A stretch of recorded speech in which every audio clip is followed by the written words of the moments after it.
10 o'clock Saturday morning, while in Northern California, we went to see Kilo Sierra November Sierra, Salinas Municipal Airport. We arrive at the airport from the street Mercer Way, which is north of the airport. Down Mortensen Avenue, we can see that there are already a few cars parked out here. It was surprising to see that there was no guard booth or some sort of checkpoint to allow only the flying community into the airport. So far, no one has approached us and asked us to leave the grounds, so we moved in closer to the fence. Walking along the fence, we noticed the airport has a lighted taxiway.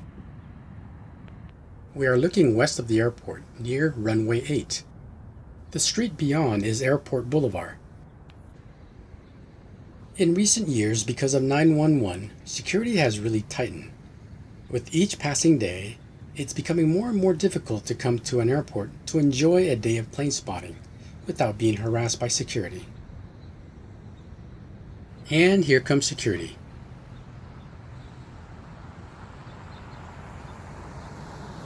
Or maybe not. Although there should be no problems, because earlier this month we did email airport manager Brett Godown to let him know that we wanted to visit the airport for our travel videos. Hopefully he read our email.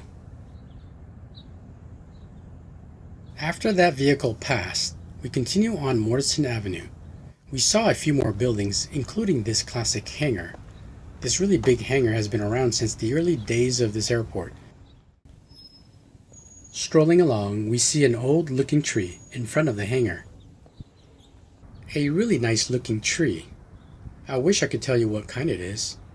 All I can say is it is nice and cool under here. This hangar is home to Airmotive Specialties Inc. It is also the main office for the California International Air Show of Salinas. Oh look, an airplane. Finally, we see our first airplane since we got here.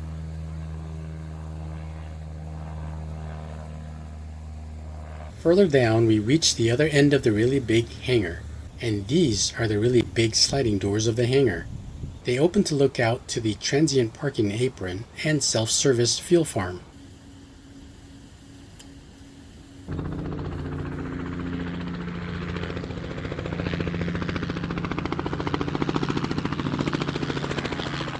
Not sure why these two little birds sitting in the fence made it in this video, but they seem to be enjoying their day. Salinas Municipal Airport is a huge giver, giving many of its proceeds from many events back to local charities. As the signs say, a benefit for local charities since 1981.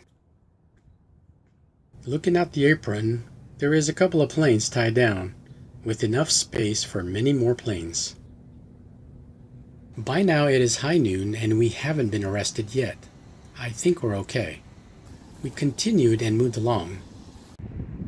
We finally reached the end of Mortensen Avenue, where Skyway Boulevard crosses our path. To our left is the airport parking structure. The canopy is solar panels. Salinas Municipal Airport is an eco-friendly airport. But let's not jump to conclusion just yet. At Jet West FBO, this Gulfstream G4 private jet had just landed and is waiting for its next flight. Peeking into the backyard, we see another jet plane. Salinas Airport is home to CalStar Air Ambulance Services, giving the community a fast and reliable air transport for emergencies. Also home to the Bob Hoover Academy. Celebrities like Sean Tucker and Harrison Ford are an integral part of the Bob Hoover Academy, and it is based here at this airport. Sean Tucker's Bob Hoover's Academy is based on the top floor above the administrative building. The program concentrates on a campaign where every kid can fly. We are next to the terminal building, and there's even a bike rack here. We walked to the back of the main terminal building and was surprised again. It was a spacious observation area with benches, patio tables, and access to the restaurant. We noticed a commemorative bench honoring the late airport manager Jim Chappell, and another sign that this airport is eco-friendly, a bench made from recycled plastic. Drought-tolerant plants in this ground-level planter, utilizing water conservation techniques. I'm seeing a pattern here. It's been a long day, so we decided to take a look inside the main terminal building. We are not airport bums, but the couch was so comfy. So while bumming around, we noticed a few things.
At Salinas Municipal Airport, you get the feelings that you are always welcome here. Come and learn to fly, eat at the restaurant, and watch the airplanes all day long. When we arrived here this morning, we weren't really expecting much. What we got instead was so much better.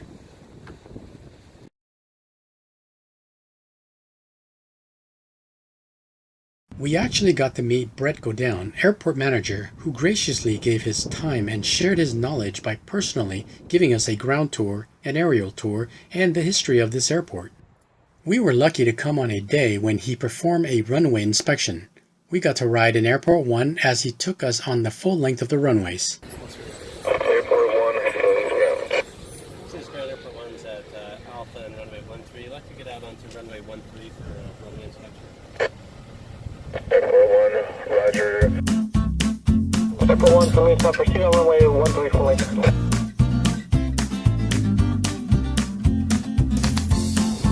Cessna 471 Hotel Bravo, you have traffic at your 11 o'clock for 4 miles, opposite direction. That's Cessna 2900 descending on the ILS runway 31.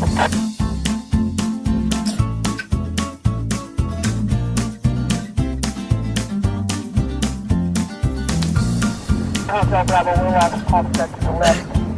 Cessna 471 Hotel Bravo, that traffic is at your 1 o'clock. 1 o'clock, about 3 miles.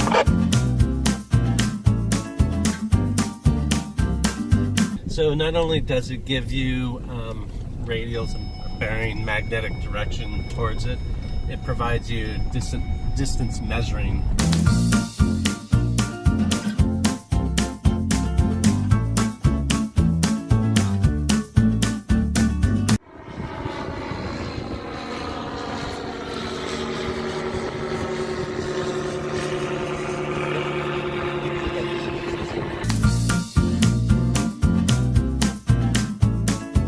Cessna 5322 Papa, you have traffic at your 1 o'clock for 3 miles, opposite direction 3000, there's a twin Cessna 25.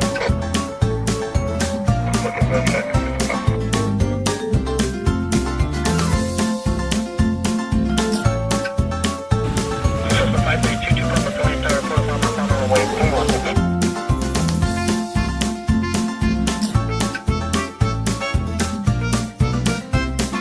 Turn right on runway 26, and then start from 26 on 8.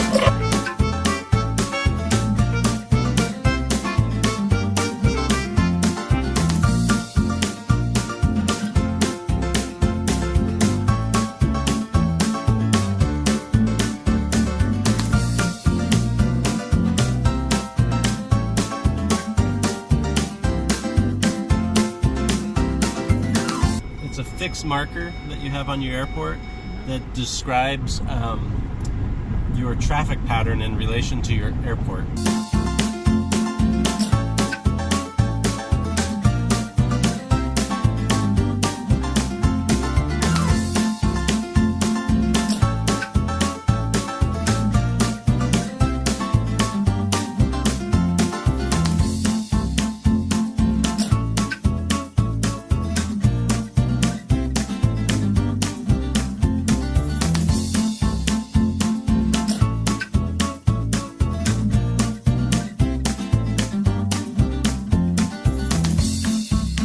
They restore P-51 Mustangs.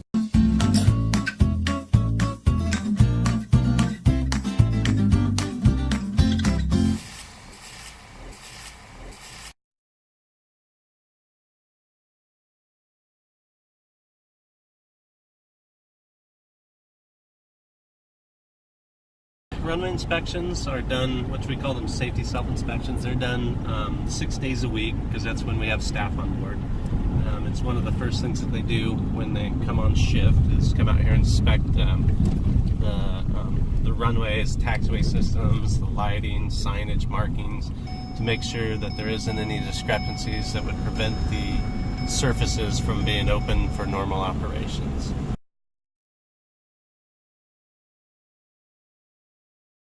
An annual barbecue that we do for the tenants and businesses, just to kind of show appreciation for the aviation community. And so as part of that day, we hold flying competitions, and we do a flower bomb drop where we put a target over here in the field, and you drop a flower bag from about 250 feet to try and hit the target. And then another one of the things, that the competitions they do, is a spot landing competition. So we put this line out here on the runway, these lines, and this is where we do the spot landing competition. So this was from back on June 23rd is when we had our event. And so you do 3 runs at the bomb target, and then when you loop back around, you come and you touch down, and so you get points for how close you landed the line and how close you throw your flower bags to the target.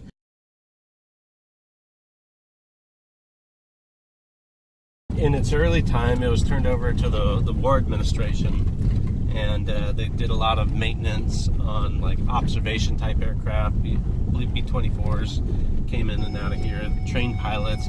They did a lot of different things out here.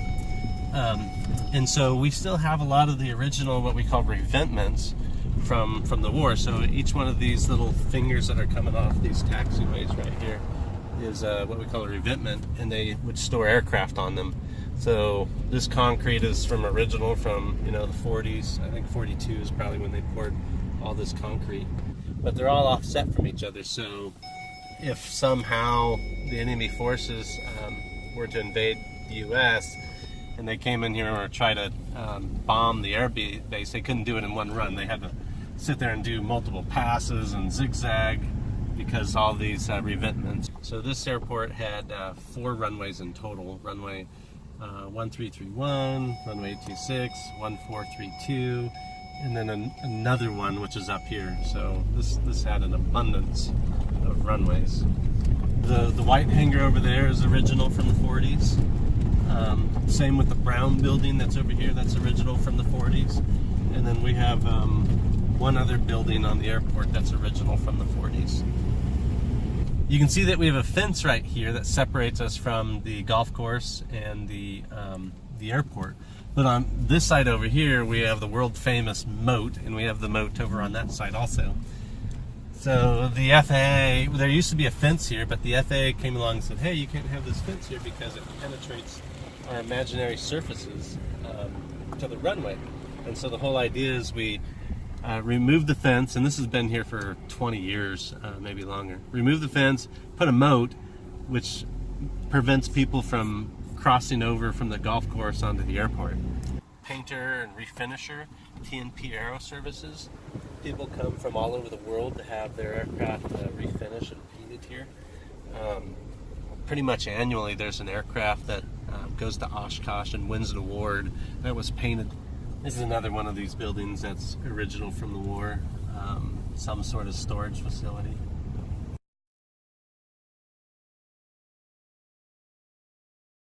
Every year we host the California International Air Show, and this year we have the Thunderbirds performing here. So in the next 2 weeks we start transforming the airport to get out of normal operations and go into air show operations. So we start putting all the flags, banners, signage, barricades up, and this all becomes parking. Over on we close down runway 1331. That becomes automobile parking. We transform the airport in about a week and a half, and then we return it back to normal operations in about 2 days.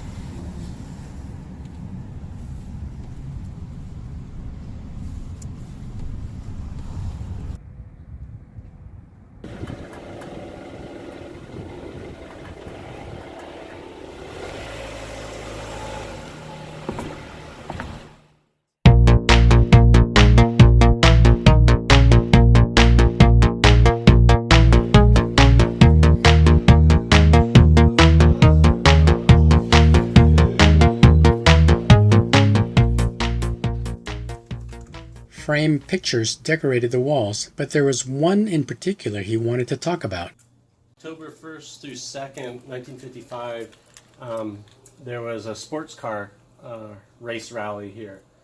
And it looped all the way around the airport. You drove with me on a lot of these services in and around the airport. And then this was the first time that they were going to hold this road car sports rally race here at the airport.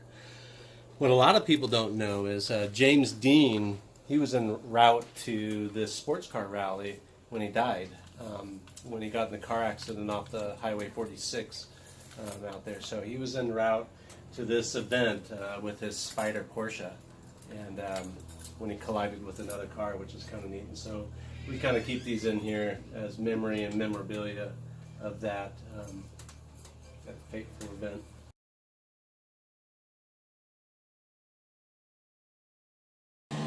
Early on, we realized that there was many benefits from a citywide standpoint to implement UAS operations, so drone activity operations, from monitoring projects for special events, for taking aerial footage for marketing and promotion of the city. I would go out and I'd inspect the markings to see exactly what the pilots were seeing. Take it out in the evening hours and turn the lights on and see how the lights were functioning. So we could always have the pilot's perspective and understanding what it is that they're seeing when they're operating and out of the airport. So it's a viable program. We still use the drone. I would say on a monthly basis to go and look at our facilities and use the data to also track from year to year the progression of deterioration of the facilities.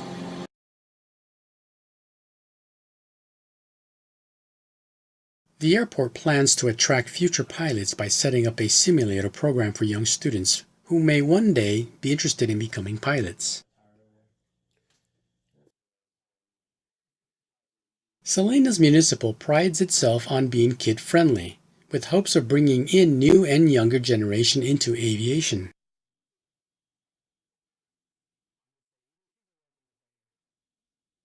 The program is still in its infancy stage and not yet fully developed, but here Brett is testing out his program on my co-pilot. Salinas Airport really prides themselves in being a friendly airport. They encourage pilots, non-pilots, enthusiasts, hobbyists, young and old all alike to come visit.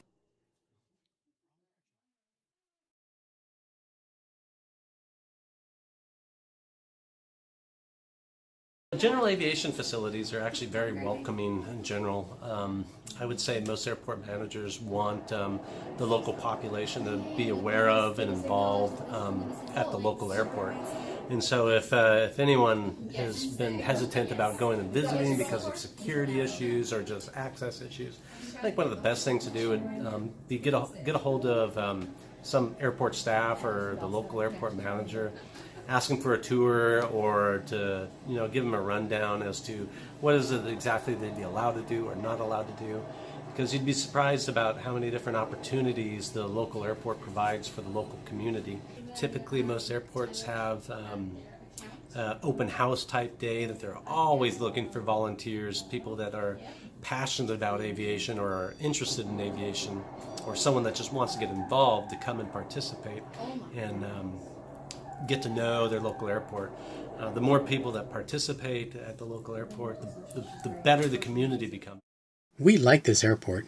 With friendly people and a nice restaurant, it was the perfect place to spend the day.